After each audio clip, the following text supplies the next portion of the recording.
So this is exactly how to calibrate your sticks and triggers on your GameSir Cyclone 2 controller. The first thing you need to do is to make sure that your controller is connected somewhere, so to your PC or mobile as an example. Then what we need to do is to click on this button, and this button at the exact same time. So I'm going to do so now. I'm going to click on those three buttons here at the same time,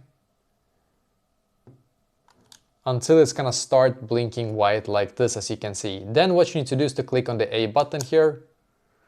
And now what you need to do, these two triggers here, as you can see, make sure to press them all the way down like this. Press them basically all the way down.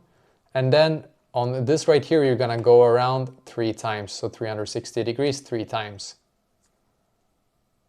Now release and click on the A button. And then it's gonna light white here once again, as you can see. And basically that is exactly how to calibrate your sticks and triggers on your GameSir Cyclone 2.